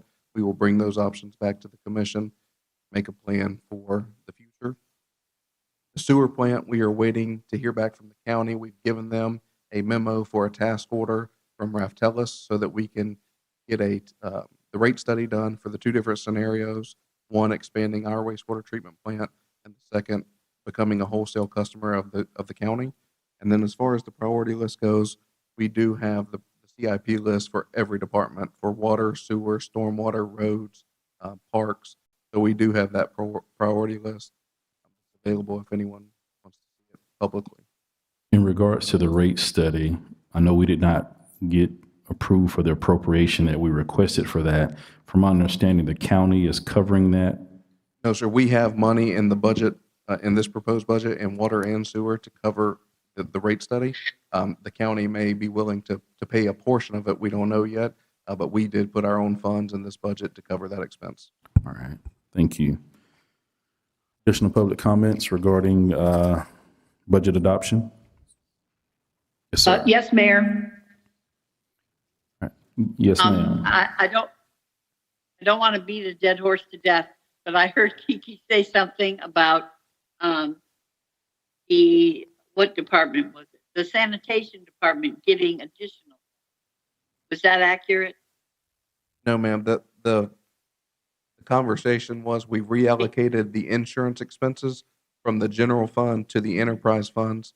So the sanitation department is paying their own portion of the insurance bill, as so is the water department and the sewer department. Gotcha. Okay. Thank you very much. All right. Mr. Walker. Good evening, and previous conversations by the gentlemen, Corey, here, it seems apparent that we're spending money that we don't have, and it's going to come to fruit next year. That I had a conversation dealing with the sewer plant. Originally, the sewer plant was owned by the Commonwealth Corporation of Southport. It didn't survive. It couldn't survive. So it sold itself to Bay County. Bay County is finding they can't survive with it either. They can't support it. They need us to join them. My conversation dealing with what are we going to give up to get this? It was mentioned that reuse water will disappear. That's interesting. With the budget you're just discussing here, you're giving up a lot of things. Halloween party, et cetera, and maybe next year's 4th of July. It seems that citizens, once again, as Mr. Corey said before, you're reaching in our pocketbooks. We have to save you again. So I would really consider what the Finance Committee revealed when they broached the subject of buying or going into the sewer plant. They decided that it wasn't productive to go with Bay County. They also said, with Tiki backing it up, that in 5 years, if you don't have any emergencies within the sewer plant, you might make it saving the debt. You're not making it. You've already had 3. So you're going to have to address the issue of next year, the budget, and what you have now, spending money you don't have. I think you got to take a good look at that sewer agreement when you get it. Mayor, on the Finance Review Committee, the committee itself has not made any recommendations for the county, as there are no recommendations to give yet based on numbers or rate studies. So the Finance Review Committee has no impact or discussion on the county. And as far as the emergency conversation, that is, we have been unable the past several fiscal years to have an emergency fund in the sewer department. Mr. Walker is correct. We brought to you all several emergency repairs. No, we did not have an emergency fund. We had to utilize existing budgeted funds to cover those expenses. Can I add to that, please? Yes. Based on the guidance of the Finance Review Committee, annually when I come to you with recommendations for adjustments to the water, sewer, and perhaps sanitation departments, their guidance to me is over the next 5 years, balance between the 5 years so that revenues equal expenditures. And in those calculations, I do not include emergencies. By definition, I would have no way of judging what that number should be. So when an emergency happens, we of course take care of it, make sure we're caring for our residents and our taxpayers. And then in the next fiscal year, when we make additional adjustments, we will include those emergencies in the calculations. Got it. So for clarity, we plan for emergencies based on what we've experienced the previous fiscal year, but we don't necessarily set aside an emergency fund because we can't determine what those emergencies might be to put that money aside. We typically don't budget any emergency money. We identify the capital projects that are on the list that the interim city manager referred to. We use historical data to project what utility costs will be, what insurance costs will be, all of those things. Those are historical numbers, how we project out to the next year. Again, should we have an emergency like the $33,000 that was just spent on this lift station, next year when I come to you with a recommendation for the sewer plant, I'll add that to the calculation so that I'm getting to that zero balance at the end of 5 years. And when we say we don't budget for emergency repairs, we have money in the budget, like for sewer, for example, is account 531081, and then project number 21035. We have about $70,000 in for an emergency repair. That's one lift station. If we have 3 or 4 for the year, of course, that would be wiped out, and we would have to do some budget transfers or potential budget resolution to cover those expenses. So we don't have the money sitting there for multiple emergencies, as Mr. Walker refers to. Other public comment? All right, motion? Motion to approve. Second. All right. You'll call the roll? Commissioner Ward? Yes. Commissioner Perno? Yes. Commissioner Peebles? Yes. Commissioner Tender? Yes. Mayor Nelson? Yes, motion passed. Public hearing closes 6:56. Consent agenda approval of minutes from 9/9/25 and approval of holding one commission meeting at 5:30 p.m. in November on November 12th, 2025, and one commission meeting at 5:30 p.m. in December on December 9th, 2025. Is there a motion for this? Can I, this kind of goes with the agenda item I added, so can I pull item 12? All right, so you want to vote on that separately? Yes, please. All right, so we'll pull item 12 and make that item number 20. Then move adjournment to 21.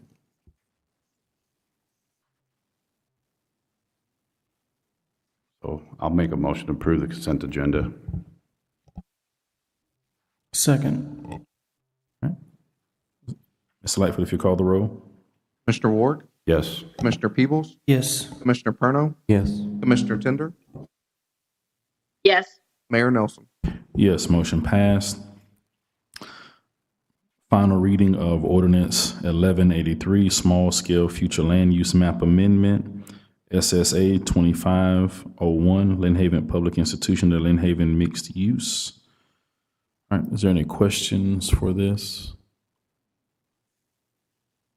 All right, if you'll read that for me, please. An ordinance providing for the adoption pursuant to Chapter 163 Florida statutes of a land use change from public institution to mixed use for an approximate .34 plus or minus acres of property located on Wisconsin Avenue, parcel number 10275-000-000 in the city of Lynn Haven, Bay County, Florida, repealing all ordinances in conflict herewith and providing an effective date. All right, is there a motion for this? Motion to approve. See, we gotta find out about it. No, I got you next time. Got you for the next one. All right, is there a second for this? I'll second. All right, comments from the public.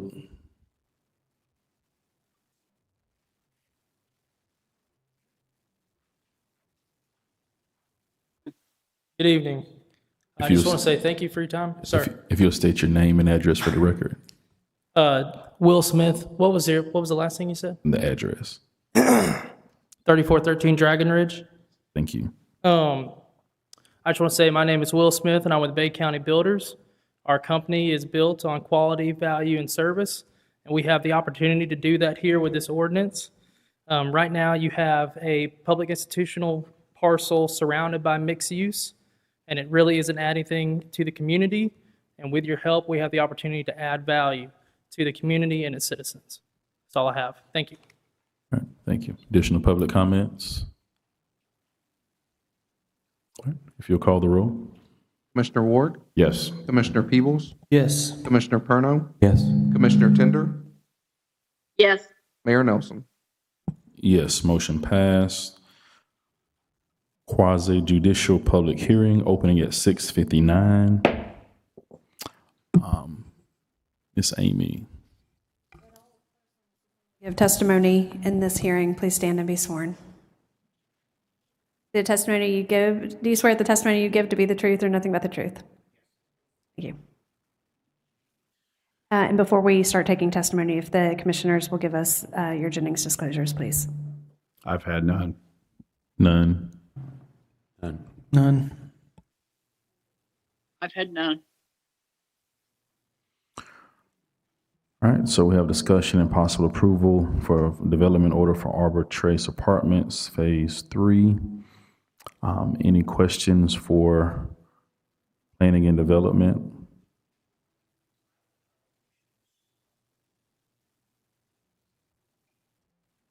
All right.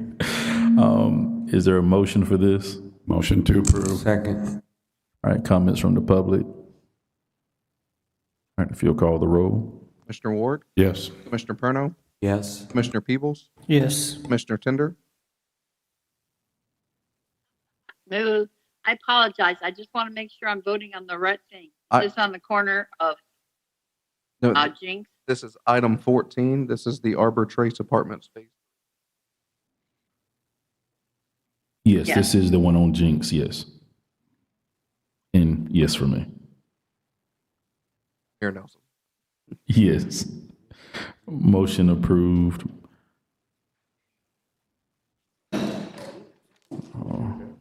Yeah, I think he tripped over a computer or something. All right. Hearing closes 7:01. Hearing opens 7:01. Ms. Amy? All persons planning to give testimony, please rise and be sworn. Do you swear or affirm the testimony you'll give tonight is the truth and nothing but the truth? Thank you.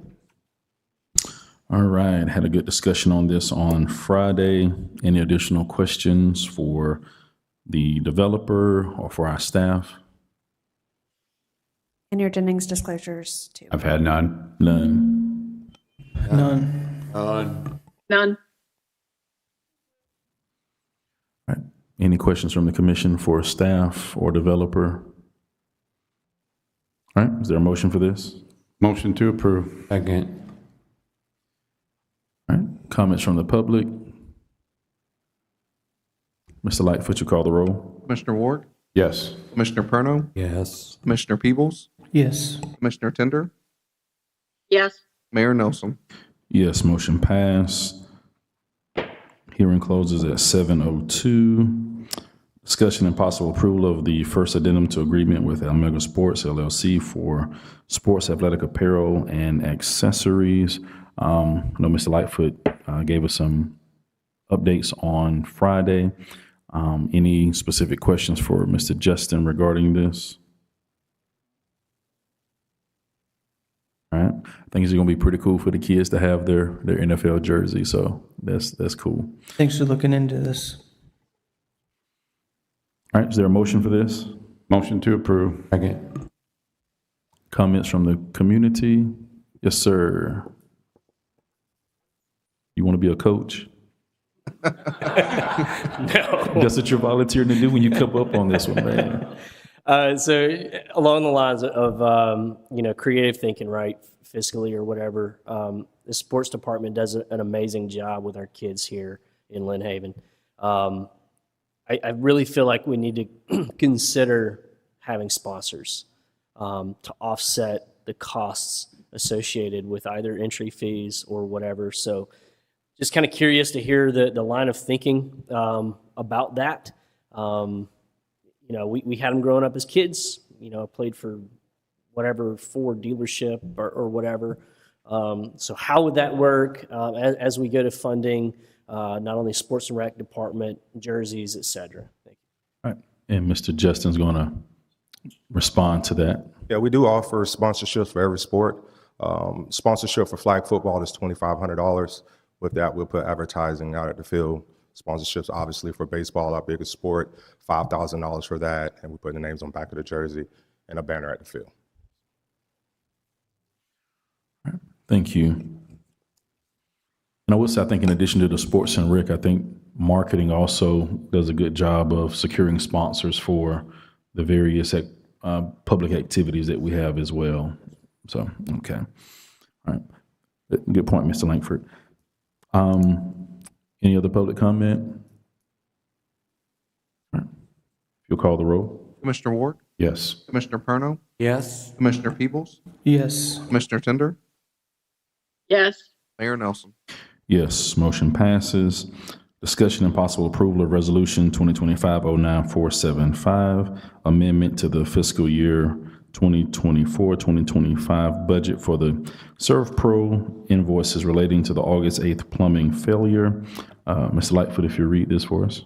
A resolution of the City of Lynn Haven, Florida, amending the final budget for fiscal year 2024-2025 and providing an effective date. And Mayor, this resolution will add money to the budget so that we can pay the ServPro invoice, which is the next item that has been submitted for insurance. Okay. All right. Any additional questions for Ms. Kiki on that?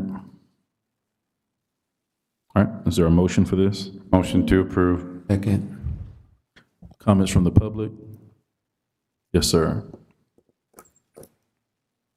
You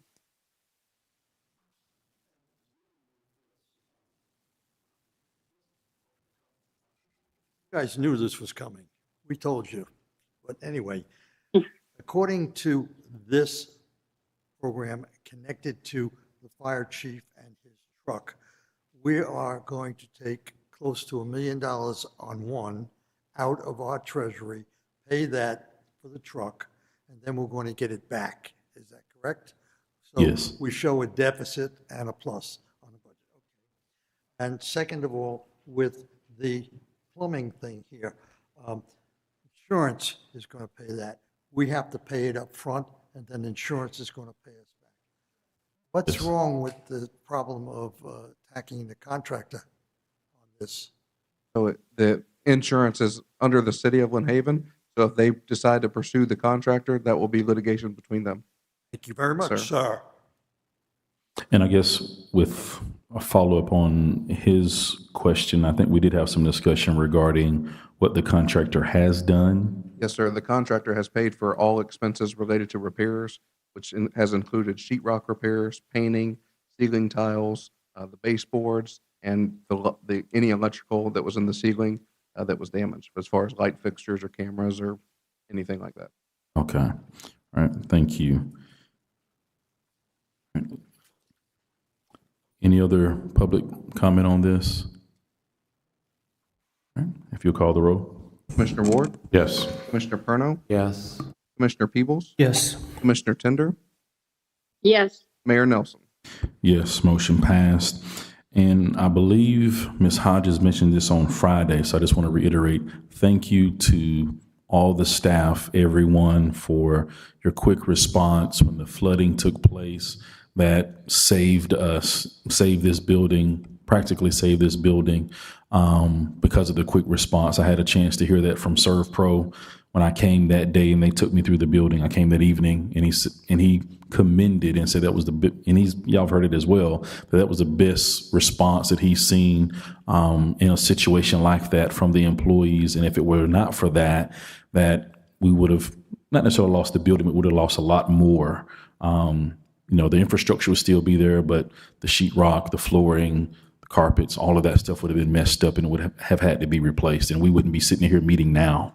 And so thank you all for literally rolling up your sleeves and getting engaged and getting that done. So thank you all so much for that effort to take care of our city hall.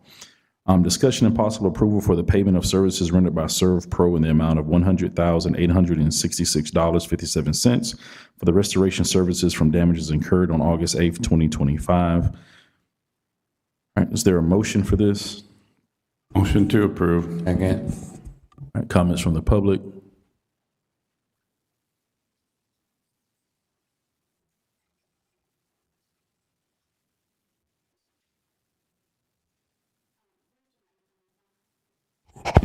Okay. Where's the money coming from? Is insurance paying for any part of this, or is this out of the budget? The previous item, we did a budget resolution to add the money to the budget to be able to pay it. And then we've submitted this invoice to the insurance company and expect to be reimbursed, excluding our $1,000 deductible. Okay, good news. All right, other comments from the public? If you call the roll. Commissioner Ward? Yes. Commissioner Perno? Yes. Commissioner Peebles? Yes. Commissioner Tender? Yes. Mayor Nelson? Yes, motion passed.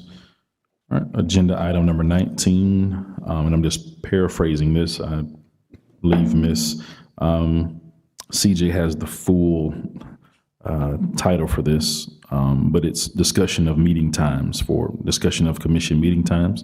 Commissioner Ward. So the reason I bring this up is because we had discussed this on Friday about moving the meeting times in November, December, having only one meeting, which would be the second Tuesday of the month to 5:30. And I apologize. Originally I thought it was a good idea, but the more I thought about it, I thought it might cause some confusion to residents, because now you have one in September that you have to change due to Florida statute, and then we got one in November, one in December. So 9 of the 12 meetings would be in the evening, while the other ones would be in the morning. And as people, we're creatures of habit, and if meeting times are always the same, they'll expect it. Sudden one-off such as this could lead people to showing up at the wrong time, and especially with holiday months already having a lot of scheduled disruptions, consistency becomes even more valuable. So not only will this make our meetings more predictable for the residents, but it will accommodate the vast majority of residents, especially our working class, where the vast majority work during the day. And the reason some of ours are required at 5 p.m. because Florida requires it for two different things. One is for trim hearings, which applies to budget adoption and property tax hearings. And that mandates that all public hearings related to the adoption of the millage rate and budget has to be held after 5 p.m. If it's held on a weekday. And then zoning and land use hearings applies to rezoning, changes to permit uses, or large land development changes. Requires two public hearings, but out of those two public hearings, only one of them has to be after 5 p.m. So by having two different meetings, we normally able to fill that in, meet that requirement, I should say. And the reason for this is land use decisions directly impact neighborhoods and property values. Evening hearings given working residents a realistic chance to participate. So why does Florida do this? They do this for three different principal reasons: is accessibility and participation. The Florida legislature recognized that daytime-only meetings exclude many citizens. Transparency, scheduling meetings when the public can reasonably attend strengthens accountability, and equity ensures decisions affecting finances, property, and neighborhoods aren't made without input from those most effective. So Florida's after 5 p.m. requirement ensures working residents, since most residents work during the day, have a meaningful chance to attend these important meetings. I personally feel that all our meetings are important and feel that all our meetings should be after 5 p.m. And I know that I've been pretty outspoken about this from day one, the first time I got elected, and I brought this up. So I had a conversation with Mr. Lightfoot about this, of how this would impact city staff, and he explained some things to me, and I took those into consideration and thought about it for a while. And so after having that discussion, I'm willing to make a compromise. And I know Commissioner Tinder is not a fan of the pre-commission meetings, and this could probably give Commissioner Perno some good golf time, since I know he likes to golf. So, Thank you.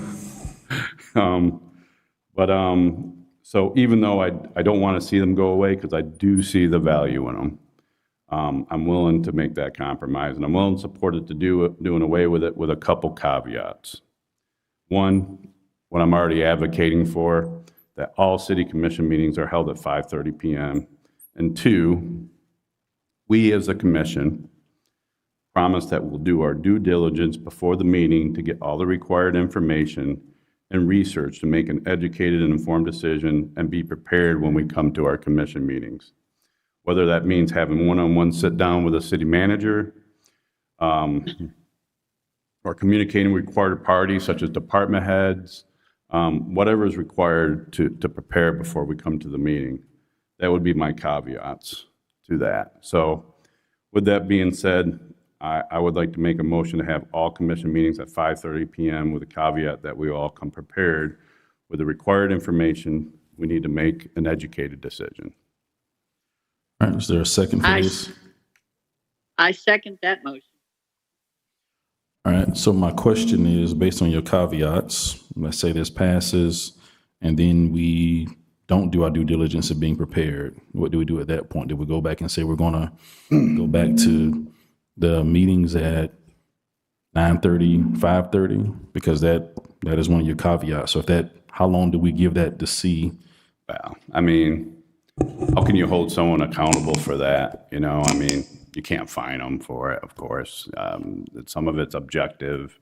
It's more of a statement just to say, make sure that if we do away with pre-commission meetings, because that was part of the reason I felt it was important to do the pre-commission meeting, was multiple reasons. One of them being that we have all the information and everything we need to make an educated decision. Because if you remember at the time, there was a lot of times, and I know someone's going to bring this up since then, but we would table stuff quite a bit. Right. And I know someone's going to bring up about the RV thing, which I know that one took a while. That's probably not a good example, but that's kind of where I'm going with that. I want to revert back to before, where we used to table stuff constantly, you know, and that's why I think it's important that we come prepared.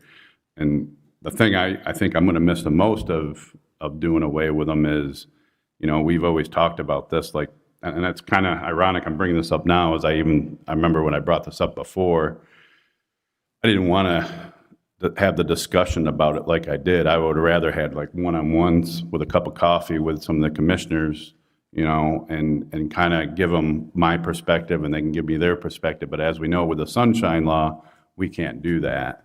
And that was kind of,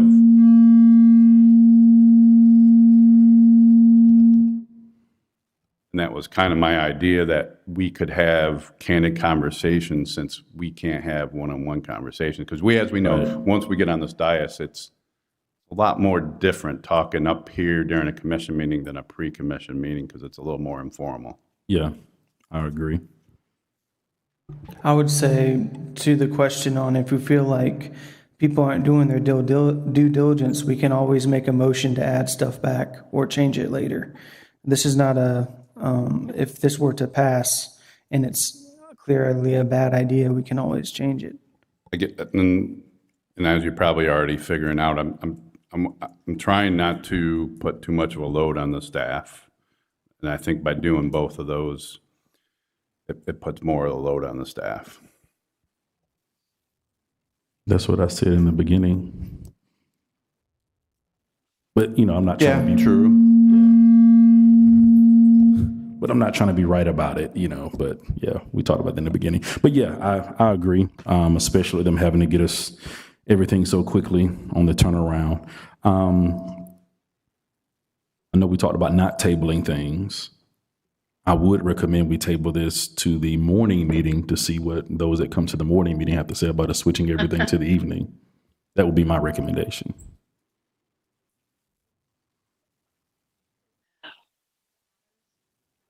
Mayor, the problem. It does require that your meetings be set by resolution. So if you do take action tonight, we can bring the resolution back at your next meeting. Okay. All right. Comments from the public? Well, I think. Oh, I'm sorry. Commissioner Tender? Oh, I just wanted to say that I've always felt that there's not nearly the participation in the morning. And I have people telling me all the time, I have to be to work by 8 o'clock. I can't come. I think we need to include as many of our constituents as we can. That's all I have to say. Got it. So what number are we using to be a barometer for that? Tonight we had less than 20 citizens here, and we're talking about the biggest budget item that we're going to discuss that's going to have that's going to impact everybody. And we had less than 20. I'm not debating, but I'm just asking what numbers are we usually, what are we really measuring by? My thought has always been that if it's an important topic, that people are going to show up for that topic. We had a 12 noon special meeting, over 100 people were here. They stayed for 2.5 hours because it was an important topic for them. I'm not saying that these other topics are not important, but again, somebody's at football practice, somebody's at football games tonight, so they're not coming. We're going to have additional sports that's going, they're not coming. And practically, I see the same people, and thank y'all for your commitment to coming. I am not, they tell us in the church not to beat up those who come for those who don't come. So I really do appreciate, everyone that comes and the input that we have. But even you all know that you're basically the same club every meeting, whether it's the morning or the evening. Mr. Walker's going to come to either one of them, right? He's him, others, Ms. Parker, Mr. Boxick could start attending. Jody Marmon, y'all basically have perfect attendance at whatever time we have the meeting. We had one meeting at 9 o'clock and y'all helped us lock the doors. So I think for some of our citizens, it doesn't matter what time we have the meeting. But again, I'm just asking, what barometer do we use to say, hey, this is the best time to have it based on participation? Because again, tonight, we're voting on a budget, which has been stated as the most important thing that we do as a commission, and less than 20 citizens came to this meeting to vote on this budget. So I think it's not so much about the numbers, it's about the availability. So from a probability standpoint, you want to be available at the peak time. And based on, I'm with Mr. Warwick, or Commissioner Warwick here. I brought the numbers up 1.5 years, 2 years ago. It's very clear based on the Bureau of Labor Statistics that Meetings after 5 o'clock have the highest availability. But what are our numbers here? Like, what are our legitimate attendance numbers here? So, for example, That's right? what I'm saying. It's not about attendance, it's about availability. Okay. And the numbers I brought was the number of people that worked at the day shift versus the number of people that worked at night shift. I remember that. But again, my question isn't that, it's how many people actually come. So if you have a business, Commissioner Purnell has a business, he's going to operate his business on the hours based on how many people probably actually come through the door, not maybe necessarily the probability. I mean, there is the probability, but we're counting heads too. Like, okay, how many people are actually coming through the door at those particular times? So I understand the labor statistics. I think it was a great study and the data that we received. But then for 4 years, I've been counting numbers and like, okay, what do I see for 4 years? So right now, 722, 1, 2, 3, 4, 5, 6, 7, 8, 9, 10, 11, 12, 13. And not all of them are citizens. And 2 or 3 left. So again,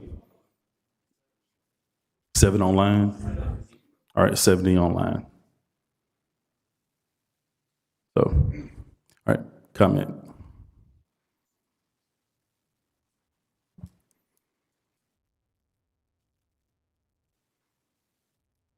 For Brett, please.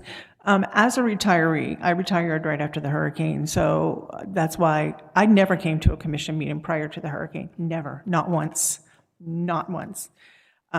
However, I did retire after because I was a therapist in long-term care.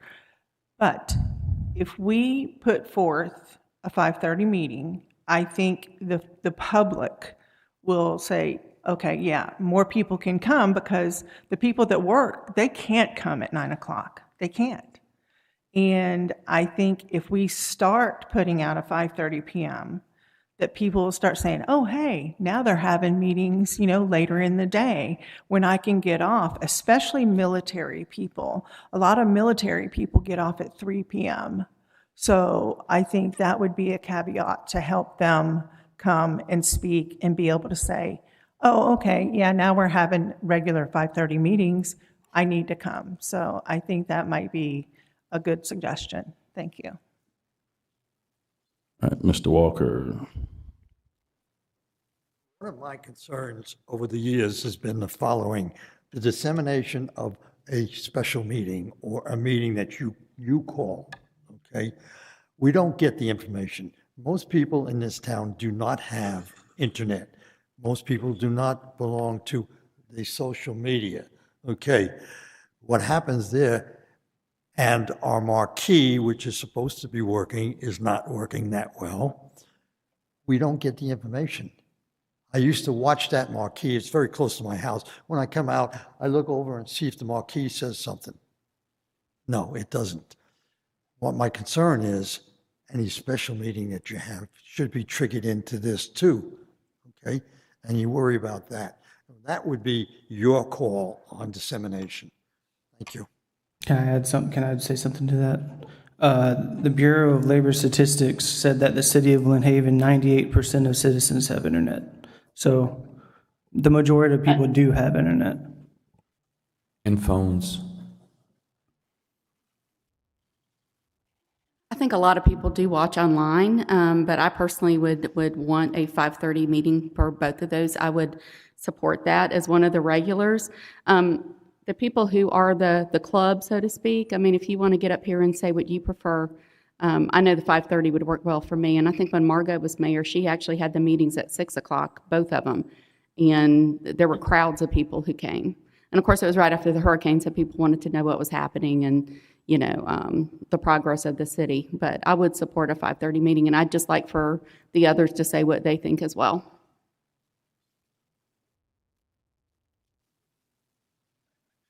I don't know who the club is, but I prefer the morning meetings. I really do, but it's not about me, okay? Jamie makes a good point. The state says that you ought to have 5 o'clock meetings or meetings after 5 because that's when the most people can attend. So I have to go with that. I have to say, well, if that's the case, if the state said that, let's do that. The mayor makes a good point. that if something's important to people, they're going to show up. It doesn't matter if it's 3 in the morning. They're going to show up if it's important to them. If you have a contentious issue come up, such as the RV ordinance, you can have a workshop to handle that ahead of time.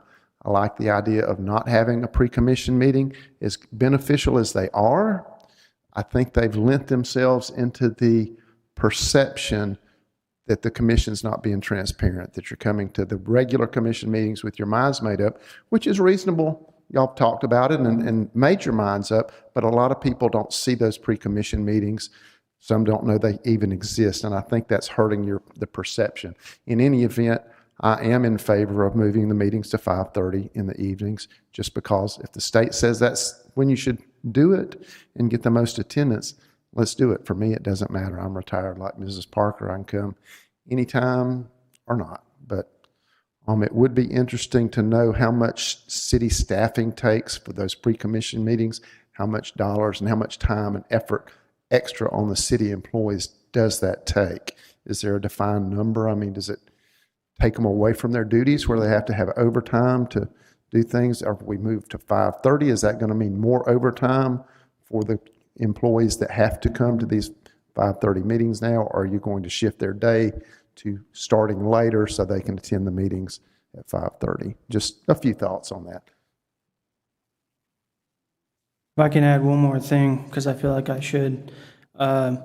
When I ran for office, I ran the numbers, and only 12% of the vote was under the age of 40. And if you look in this room right now, I'm clearly the youngest person here. Okay? I'm only 36. All right?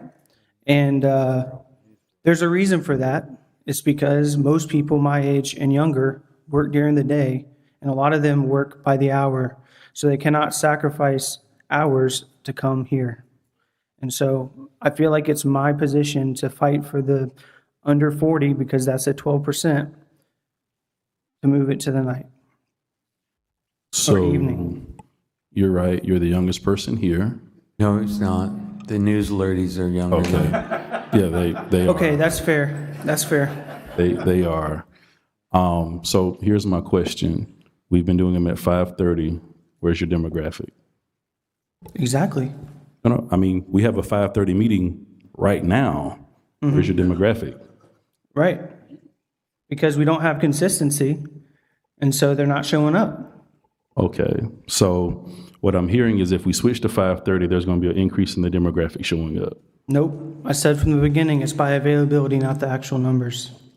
Numbers, we got to go by the numbers, not just availability, I think. That's not true at all. When you make office hours, you make office hours for the highest peak time. And that's what we're doing. We're creating office hours. We're not creating revenue. Okay? We're having office hours when we're conducting city business. So you do it in the peak hours. Okay. I don't like when I teach my students, I don't have my office hours at 7:30 in the morning or 9:30. I have them in the afternoon because that's when they're the most available. That's true. And when I count members on Sunday, I don't account the probability. I count how many heads come in the door, because It's because at church you have a revenue, you have tithes. True. So I know one of the things I talked to Mr. Lightfoot about was the cost, and I think you said very few people are salary that come to the meeting.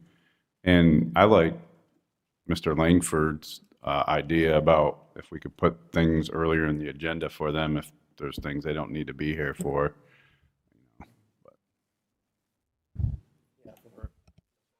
Staff that's here in the evening or attending most of those staff are salary, minus our IT folks that take care of all of our microphones and all that we're having a few difficulties with tonight. It is more of a burn the Friday morning pre-commission. Every other week, basically, staff is scheduling to handle that. It's not creating overtime or It's additional always first Friday. hours. It is a lot of things to do during those Friday.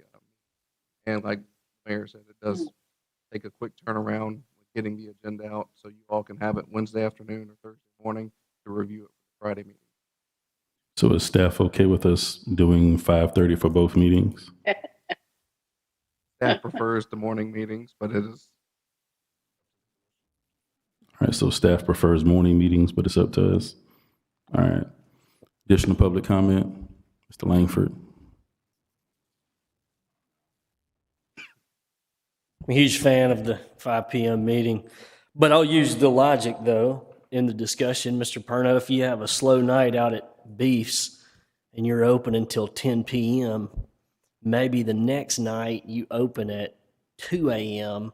and serve until 7 a.m. We will change that. Or let's think about the voter turnout we had this last election. I think, if I remember right, the voting hours were from like 7 a.m. to 7 p.m. or something crazy. It was a huge window. We had a horrible turnout overall. Maybe we'll get with the supervisor of elections and see if we can start voting from 7 p.m. to 7 a.m. Maybe we'll have a better turnout. I agree with Mr. Peoples in saying it's the availability necessarily. I think if we would have had a 5.2 millage rate, room probably would have been packed. But again, you guys did the right thing and made the cuts where they needed to be, and that millage rate came back down. So I don't feel like, or maybe potentially that has some impact tonight. I don't know why people don't come. I don't know, but I'm gonna come up with a nice club name for those of us that are here. Yeah, get T-shirts and hats. I like it. We'll get a sponsor of That's it. Omega. But no, I'm a huge fan of the 5 p.m. meetings. I hope y'all vote this through. I think it'll be good. Thank y'all. Got it. Now, I guess my other question is, as commissioners, how does moving to the 5:30 help us with our regular day jobs? I'd like to answer. No, the question is, are we having to, all of us are making sacrifices. So we're using the citizens as, hey, they want it at 5:30, but are we also getting an advantage by having it at 5:30 for our personal jobs as well? I'm having a disadvantage because I'm not having time with my family that I would otherwise, and that's the most important to me. All right. So what about your personal job, though? Doesn't affect me either way. Okay, so you don't have to take off any time to come for the morning Sure, I do, meetings? but I get a ton of leave. Okay, all right. So the company I work for is awesome. I remember when I first interviewed for the job, I explained to them that I was a commissioner and that there are going to be times I'm going to have to take time for that, and they worked with me. And I work from home, so I have a lot of flexibility. So whether it's in the morning or evening, I can make it happen either way. And in the end, it's not really about me. It's about the residents. That's how I came with the decision. And, doing a lot of door-to-door talking with people, I ask them questions like this, and I can tell you that the vast majority would prefer an evening meeting as opposed to morning. So are you going to encourage them to come out? Absolutely. I always encourage them to come out, of course. I wish we had more people come out. I don't know what it's going to take for people to come out. I think Mr. Langford actually answered it. We just need to make the millage rate at 5.2.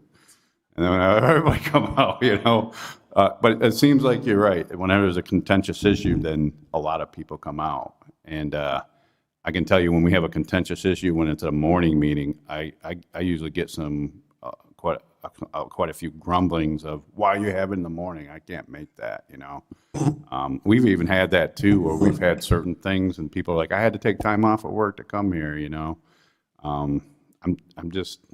know you can't make everyone happy. I know, but I think this is going to make as many people as happy as possible. That's how I truly feel about it. All right, additional public commentary? Mayor? Yes. I definitely agree with the nighttime meetings, but I feel like if a couple of our commissioners are unsure, then do it for 6 months and let's look at it again based on the numbers. But I think it has a lot to do with the fact that the community is starting possibly to feel like we're doing things for them and not just for us. You know what I'm saying? I know there's got to be people sitting at home and go, my gosh, they've just talked about nighttime meetings longer than they talked about the whole yearly budget. To decide whether we even want to put it on the agenda. So, and I don't think it's not fair to have all the directors, whatnot, have to be there. If we're not even discussing anything in their department.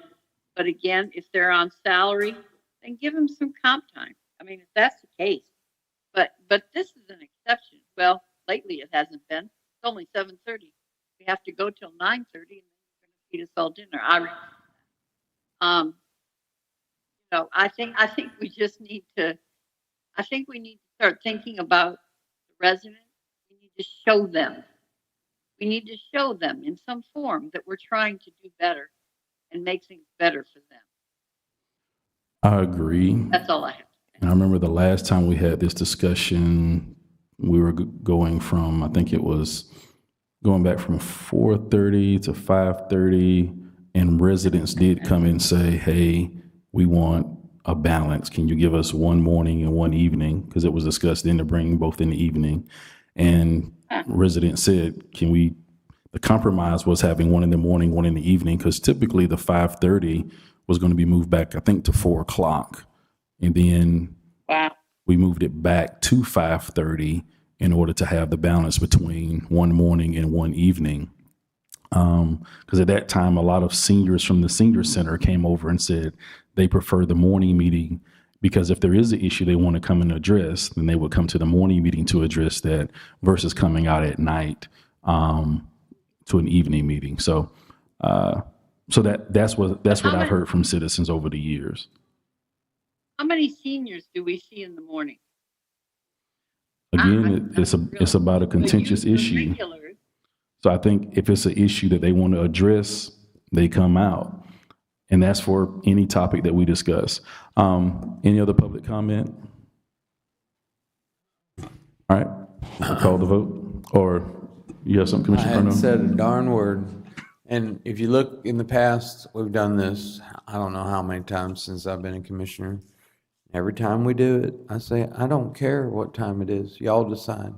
It's not a hill I want to die on. But we'll ask Ben, since we got 7 Brew Coffee coming in, can we get them to bring some good coffee to these evening meetings, maybe? But I think we should put them on the spot, because they're going to be open a little later. Wild Root closes at 4. Or maybe our people at Sweet Stacks, they make a good coffee over there. Maybe they'll be the sponsor for the club T-shirts. Maybe we could put it in the budget to get some better coffee for the night meetings, if we're going to have night meetings. All right. Any other comments? All right, you'll call the roll. Commissioner Ward? Yes. Commissioner Tender? Yes. Commissioner Peebles? Yes. Commissioner Perno? Yes, for Mayor- coffee. Mayor Nelson? No, motion passed. And then discussion for the 5:30 p.m. meeting November, 5:30 p.m. meeting December. So I didn't know how this was going to go. That's why I pulled it. So, of course, I'm good with it. So, Pending the approval of the resolution next meeting, I don't think we need that item. Okay.